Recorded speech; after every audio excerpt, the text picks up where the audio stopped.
الحمد لله نحمده ونستعينه ونستغفره ونؤمن به ونتوكل عليه ونعوذ بالله من شرور أنفسنا ومن سيئات أعمالنا من يهده الله فلا مضل له ومن يضلله فلا هادي له ونشهد أن لا إله إلا الله وحده لا شريك له ونشهد أن سيدنا ومولانا محمدا عبده ورسوله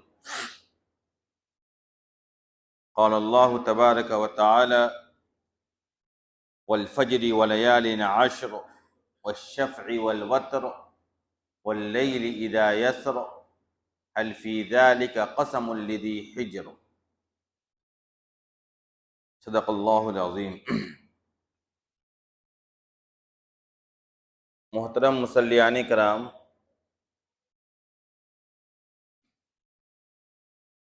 گزشتہ ہفتے سے ہم لوگوں نے ذی الحجہ کے مہینے میں جو عبادات انجام دی جاتی ہیں ان کے مسائل سے متعلق گفتگو شروع کی ہے، اور میں نے آپ کو گزشتہ ہفتے یہ بات کہی تھی کہ آئندہ ہفتے میں جو چند اعمال کرنے کے ہیں ذی الحجہ کے مہینے میں، ان اعمال کو بتلایا جائے گا کہ وہ اعمال کس درجے کے ہیں اور ان کے کرنے پر کیا ثواب اور فضیلت حاصل ہوتی ہے۔ جو 4 قسم کے اعمال ہیں جن کا تعلق ذی الحجہ کے مہینے سے ہے، اس میں سے ایک جو سب سے اہم عمل ہے قربانی، جو کہ فرض اور واجب ہے۔ اس سلسلے میں کچھ باتیں گزشتہ ہفتے آئی تھی، آج بھی اس سے متعلق کچھ باتیں آئیں گی، کچھ مسائل شیئر کیا جائے گا، اور انشاءاللہ آئندہ ہفتے اس موضوع کی تکمیل کر دی جائے گی۔ آج ذی القعدہ کی 27 تاریخ ہے، یعنی 2-3 دن کے بعد ذی الحجہ کا مہینہ شروع ہو جائے گا۔ ذی الحجہ کا مہینہ دراصل قربانی اور حج کا مہینہ ہے۔ حج جیسی عظیم الشان عبادت، اس کے فریضے کی ادائیگی جو کی جاتی ہے وہ ذی الحجہ کے مہینے میں ہی کی جاتی ہے۔ اس کے علاوہ دیگر ایام میں حج کی عبادت کی ادائیگی نہیں ہو سکتی۔ حج کے اندر جو حاجی ہوا کرتے ہیں، جو حج کے ارکان کو ادا کر رہے ہوتے ہیں، ان کے لیے کچھ خاص لباس کا استعمال، خاص احکامات رکھے گئے ہیں۔ انہی احکامات میں سے کچھ حکم عام مسلمانوں کو بھی دیا گیا ہے، جو کہ عرفہ کے میدان میں یا حج کے ارکان کے لیے مینا کے خیمے میں حاضر نہیں ہیں، لیکن دنیا کے کسی اور کونے میں ہیں، تو ان کی مشابہت تھوڑی موڑی حاصل ہو جائے، ان جیسا کچھ عمل ہو جائے، اس کے لیے عام مسلمانوں کے لیے بھی کچھ عبادات ان ایام کے اندر رکھ دیے گئے ہیں، تاکہ جب اللہ تبارک و تعالیٰ کی خاص رحمت عرفہ کے دن حاجیوں کی طرف متوجہ ہو تو ان رحمتوں کا کچھ حصہ عام مسلمانوں کو جو دنیا کی دوسری جگہوں پر بس رہے ہوتے ہیں، رہ رہے ہوتے ہیں یا موجود ہیں، ان کو بھی حاصل ہو جائے۔ لہذا اس مناسبت سے جو سب سے پہلا حکم دیا گیا ہے ذی الحجہ کے مہینے کو لے کر، وہ یہ ہے کہ جن لوگوں کو قربانی کرنے کا ارادہ ہے، ارادہ ہونے کا مطلب یہ ہے کہ ان پر یا تو فرض ہے یا فرض نہیں ہے، لیکن انہوں نے یہ ارادہ کر رکھا ہے کہ ہم بھی اس سال کیا کریں گے، ایام قربانی میں قربانی پیش کریں گے، تو ان کے لیے سب سے پہلا حکم جو کہ مستحب درجے کا ہے، فرض اور واجب اور ضروری درجے کا نہیں ہے بلکہ مستحب درجے کا، وہ یہ ہے کہ آپ ذی الحجہ کے چاند دکھ جانے کے بعد سے لے کر قربانی کے فریضے کی ادائیگی تک اپنا بال، ناخن وغیرہ کو نہ کاٹے، بال خاص سر کا ہو، مونچھ کا ہو، داڑھی کا ہو، یا دیگر جو غیر ضروری بال جسم کے اندر موجود ہیں،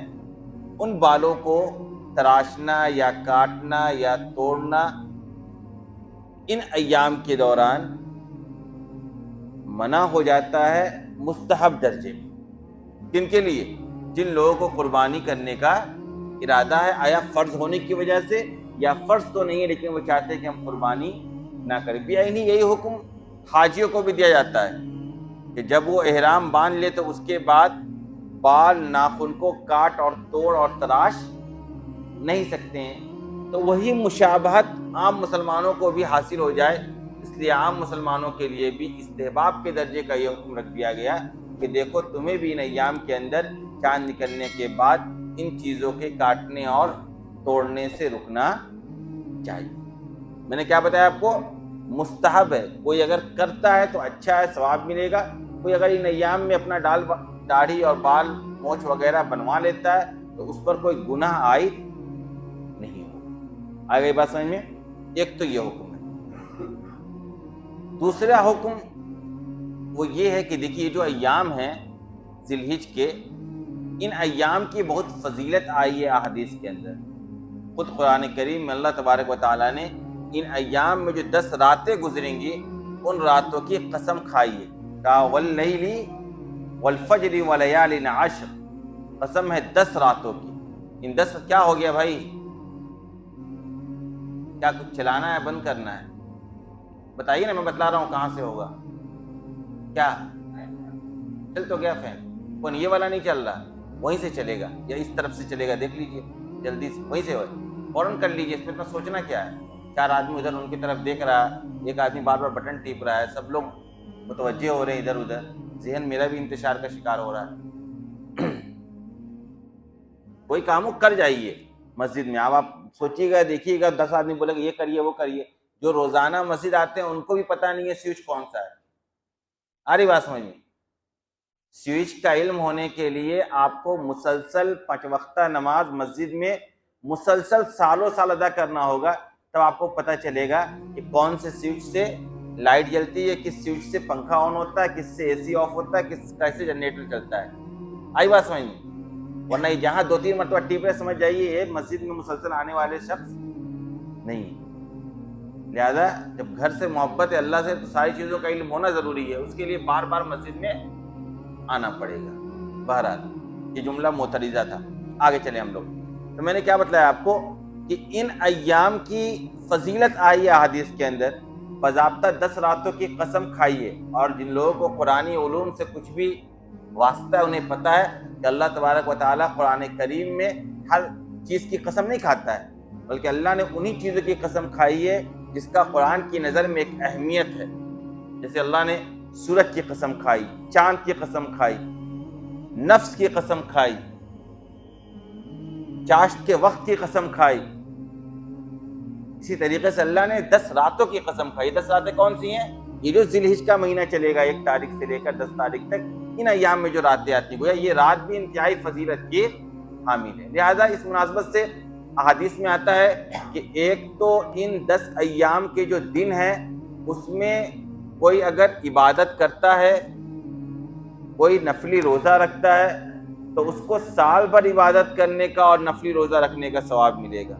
اسی طریقے سے ان 10 راتوں میں اگر کوئی اللہ کے لیے اٹھ کر اللہ کی عبادت کرتا ہے تو اس کو شب قدر میں عبادت کرنے کا ثواب ملے گا۔ گویا یہ جو ذی الحج کا مہینہ شروع ہو رہا ہے، یہ شروع کے 10 دن دراصل نیکیوں کے کمانے کا آفر اور موقع ہے کہ آپ نیکیوں کی طرف آگے بڑھیں اور دن میں عبادت کریں، نفلی روزہ رکھیں، رات میں اٹھ کر تہجد پڑھیں، قرآن کی تلاوت کریں، نوافل کا اہتمام کریں، تاکہ شب قدر میں جس طریقے سے لیلۃ القدر میں عبادت کرنے کا ثواب حاصل ہوتا ہے، اسی طریقے سے ان ایام میں بھی عبادت کرنے کا ثواب حاصل ہو جائے۔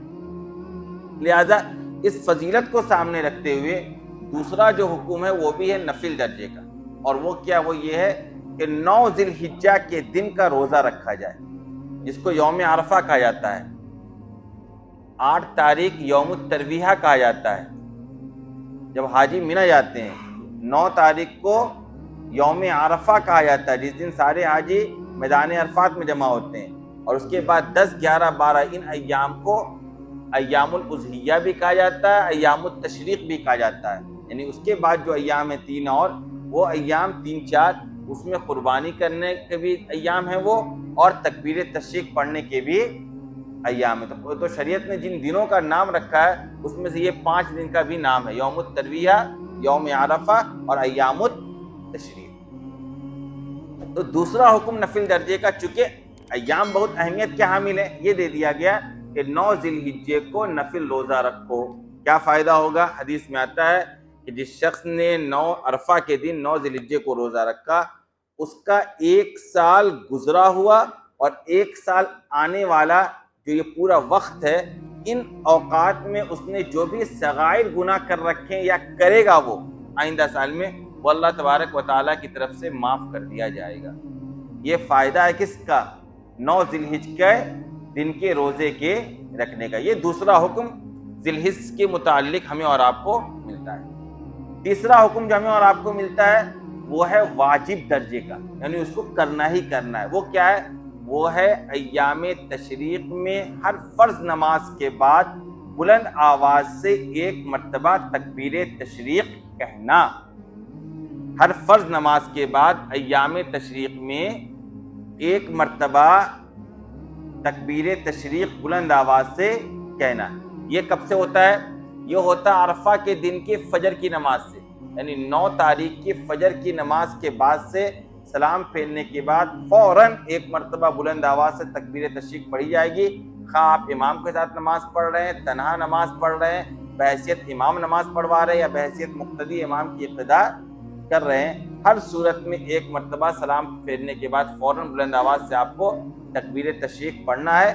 9 ذی الحجہ کے فجر سے لے کر 13 تاریخ کے عصر تک. 9 ذی الحجہ کے دن 5 نماز میں, 10 کو 5 نماز میں, 11 کو 5 نماز میں, 12 کو 5 نماز میں, 13 کو 3 نماز میں, عصر کی نماز میں آ کر اسٹاپ کر دیا جائے گا. عصر تک پڑھا جائے گا. کیا؟ تکبیر تشریق. یہ پڑھنا کیا ہے؟ واجب ہے, بلند آواز سے مردوں کے لیے, آہستہ آواز سے عورتوں کے لیے. اور تکبیر تشریق آپ لوگوں کو پتا ہے, اللہ اکبر, اللہ اکبر, لا الہ الا اللہ, واللہ اکبر, اللہ اکبر وللہ الحمد. یہ 1 مرتبہ سلام پھیرنے کے بعد آپ تنہا گھر میں نماز پڑھ رہے ہو یا امام کے پیچھے پڑھ رہے ہو, پڑھنا ہے فوراً. یہ ہے واجب. یہ کیا ہے؟ واجب. تو 3 طرح کی عبادتوں کا حکم آیا. ایک, جو لوگ قربانی کرنے کا ارادہ رکھتے ہیں فرض ہونے کی وجہ سے یا یوں ہی, ان کے لیے مستحب یہ ہے کہ ذی الحجہ کے چاند دکھ جانے کے بعد قربانی کرنے تک اپنا بال, داڑھی, ناخن وغیرہ کو کاٹیں گے نہیں. دوسرا حکم متعلق ہوتا ہے عرفہ کے دن نفلی روزہ رکھنے کا, جس کا فضیلت اور ثواب یہ ہے کہ 1 سال گزرا ہوا اور 1 سال آئندہ آنے والا جو صغیرہ گناہ ہے وہ اس روزے کی برکت سے معاف کر دیے جاتے ہیں.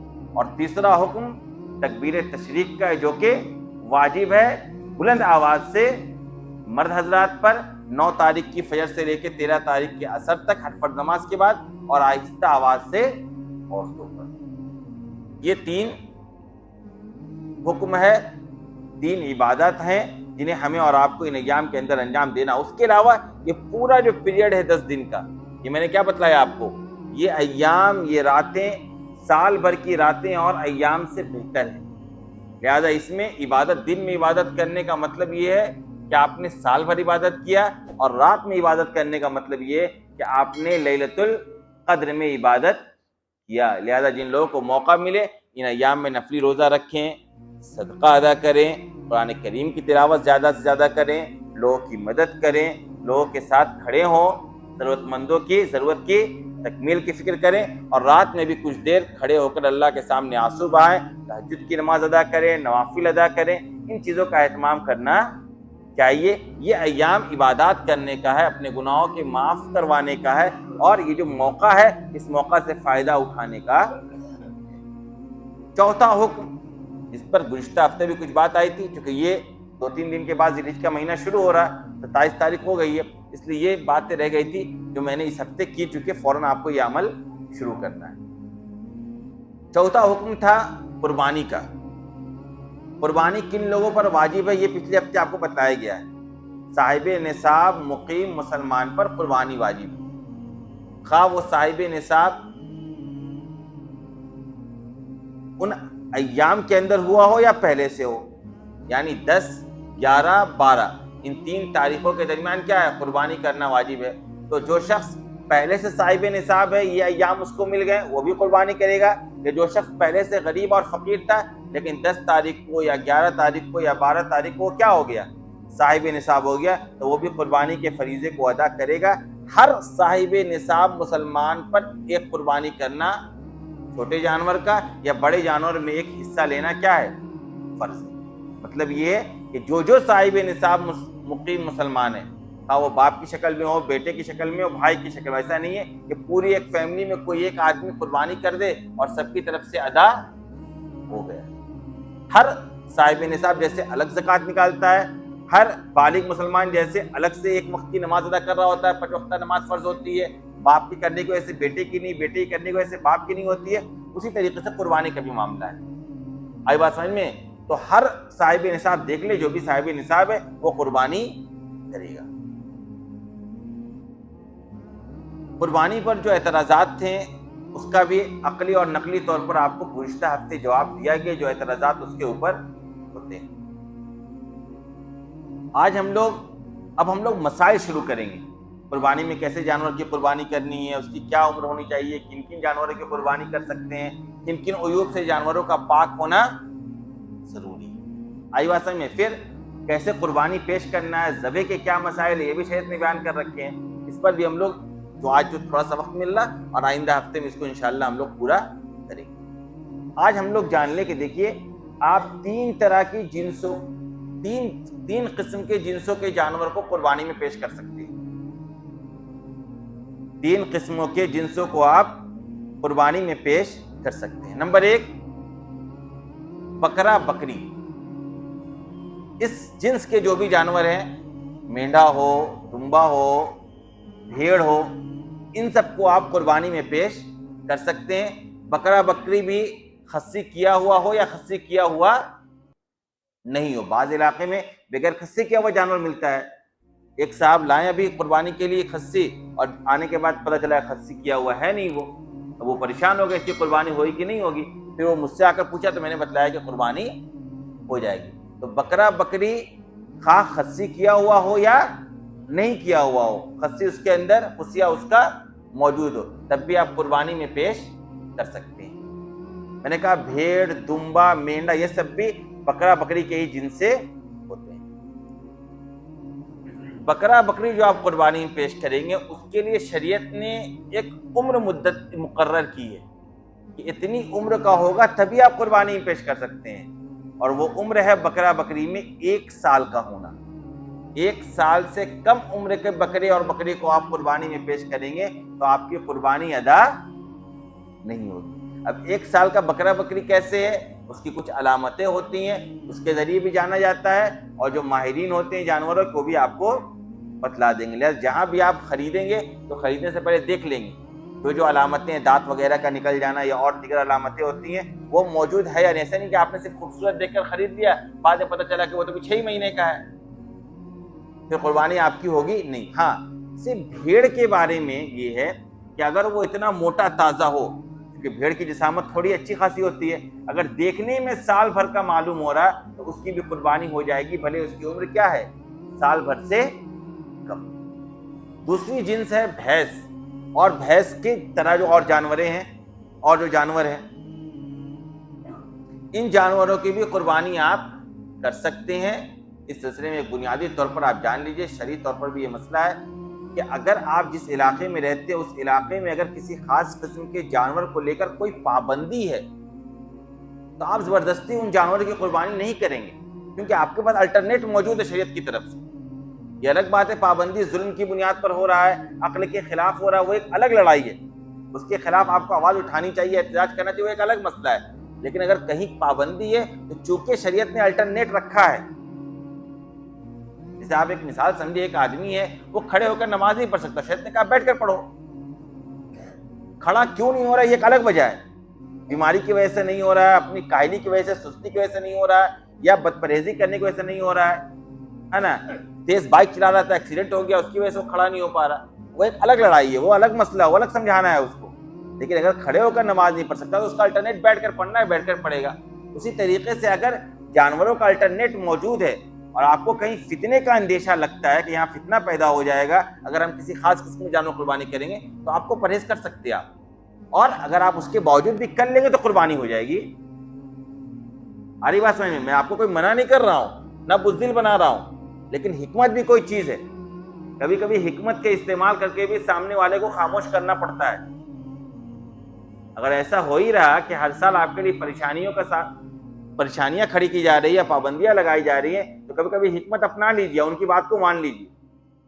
ہو سکتا ہے انشاءاللہ اس تدبیر سے کچھ راستہ کھل جائے آگے, ایسا ہو سکتا ہے. تو دوسری چیز جو ہے بھینس, کٹرا وغیرہ, اس کی بھی آپ قربانی کر سکتے ہیں. ان میں جو عمر کی تحدید ہے وہ ہے 2 سال. کتنے سال کا ہونا چاہیے؟ کم از کم 2 سال کا. 2 سال سے کم اگر اس جنس کے جانور ہیں تو اس کی قربانی پھر جائز نہیں رہے گی. تو اس کی بھی عمر معلوم کر کے آپ ان طرح کے جانوروں کو خریدیں گے. تیسری قسم ہے اونٹ. اونٹ کی قربانی آپ کر سکتے ہیں. اونٹ کی قربانی میں جو عمر ہے وہ ہے 5 سال. کتنے سال؟ 5 سال. کم از کم 5 سال کا اونٹ یا اونٹنی ہونا چاہیے, تب وہ قربانی میں دیا جائے گا. 5 سال سے کم اگر اس کی عمر ہے تو پھر اس کی قربانی جائز نہیں ہوگی. یہ ہے کہ ان جانوروں کی قربانی کر سکتے ہیں اور ان کی عمر کی تحدید کیا ہوگی. ان چیزوں کو دیکھ کر, عمر دیکھ کر جانور لینا چاہیے, اور جانور بھی اچھا لینا چاہیے. آج کل مارکیٹ میں اس طرح کے جانور لوگ بیچ رہے ہیں, پتہ نہیں کیا, زیادہ کمانے کے لیے کم پیسے کا لایا جائے اور زیادہ پیسہ لے لیا جائے, وہ ہے تھنکنگ, یا اور کیا مسائل ہیں. لیکن اس طرح کے مریل قسم کے جانور دکھتے ہیں کہ عام دنوں میں آپ اس کا گوشت نہیں کھائیں گے, اور اللہ کیا قربانی کرنا, آپ خرید لیں گے کم پیسے میں مل رہا. تو آپ کو کیا ضرورت ہے پورا جانور خریدنا, آپ حصہ خرید لیں. لیکن جانور بھی اچھا خریدنا چاہیے, اور قربانی کے لیے اچھے جانور کو اللہ کی راہ میں پیش کرنا چاہیے. کسی کو کچھ پیش کیا جا رہا ہے, کسی کو ہدیہ دے رہے تو بڑھیا ہدیہ دیجیے. سب کوئی تو مولوی صاحب ہے نہیں, اب جتنے لوگ مولوی صاحب کو ہدیہ دیں گے تو کیا دیں گے پتہ ہے؟ مسلح. اور وہ تو یوں ہی مسلح پر کھڑا ہے دن بھر, مسلح کی ضرورت ہے اس کو. عطر لا کر دیں گے جو مولوی صاحب کبھی نہیں لگاتے ہیں, ایک دم عجیب وہ غریب قسم کا جس میں عطر کم ہے اور دوسرے کیمیکل زیادہ بھرے ہوئے ہیں. تسبیح لا کر دے دیں گے, یعنی انہیں کو صرف تسبیح پڑھنا ہے. بعض لوگوں کو دیکھیں گے قرآن لا کر دیتے ہیں ہدیہ. میرے بھائی, وہ تو قرآن تو سینے میں لے کر گھوم رہا ہے. جو چیزیں نہیں ہیں اس کے پاس وہ دیجیے آپ ہدیہ میں, دینا بھی ہے تو. مسواک لا کر دیں گے, یعنی یہ سنت پر آپ کو عمل کرنا ہے, ہم لوگ نہیں کریں گے. جو اتنے بھی حاجی یا عمرہ کر کے لوگ آتے ہیں ٹوپی لا کر دیتے ہیں. اب ایسی ٹوپی لا کر دیتے ہیں جو کبھی زندگی میں نہیں لگاتا ہے وہ امام. میرے سر پر ٹوپی ایک خاص قسم کی ہوتی ہے کہ نہیں ہوتی ہے, سب کوئی دیکھتا ہے. اس کے باوجود مجھے ٹوپی وہ ملتی ہے جو میں کبھی پہن نہیں پاتا ہوں. اب میں چونکہ خراب لگتا ہے کہ وہ زیادہ سوچتا ہوگا یہ ٹوپی دیا ہوں, کبھی یہ پہنتے نہیں ہیں. تو لہٰذا کسی کو کوئی چیز دینا ہے تو بڑھیا دیا جائے. لہٰذا اللہ کی راہ میں جب قربانی پیش کرنی ہے تو جانور کیسے کرنی ہے؟ اچھا سمجھ گئے نا, تھوڑا دیکھنے میں بھی اچھا معلوم ہو, حسین ہو, رنگ بھی اس کا اچھا ہو, کپڑا ہو تھوڑا 2-3 رنگ کا ملا ہوا ہو تو زیادہ اچھا ہے.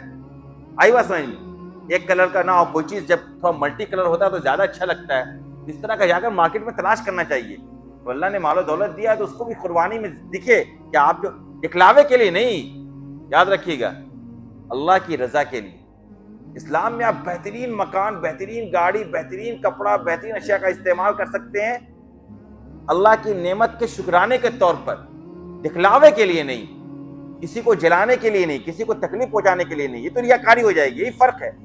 آپ عمدہ لباس پہن کے آ رہے, اللہ کا شکر ادا کرتے ہوئے اللہ نے مجھے اتنی دولت دی ہے کہ میں کم از کم 5,000 روپے میٹر کرتا پہن سکتا ہوں, تو پہن رہا ہوں, اللہ کا شکر ہے, اس نیت سے. لیکن آپ پہن کر آئے صرف دکھلانے کے لیے پڑوسی کو کہ دیکھیے کرتا میرا کتنا شاندار ہے, غلط ہو جائے گا. نیت پر بہت زبردست جو ہے نا اسلام میں, انما الاعمال بالنیات, تمہارے اعمال کا دار و مدار کس پر ہے؟ نیت پر ہے. لہذا جانور اچھا دیکھ کر لینا چاہیے. تیسری چیز, عیب سے جانور پاک ہونا چاہیے قربانی کا. اب عیب میں کیا کیا عیوب ہے وہ انشاءاللہ ہم لوگ آئندہ ہفتہ بات کریں گے. وآخر دعوانا الحمدللہ.